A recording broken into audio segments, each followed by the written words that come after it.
How to turn off political content on Facebook. Hello everyone, I am Bishaka and welcome to our channel. Now let's get right into the tutorial.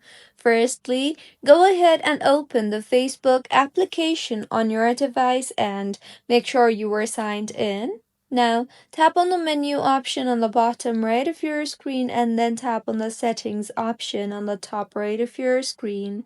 Here, scroll down to the Preferences tab and you will see the option for Content Preferences.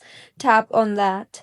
Here, you will see the option for political content. So go ahead and tap on the political content option and then go ahead and toggle off the toggle button for suggest political content. And with this, you will no longer see contents related to politics.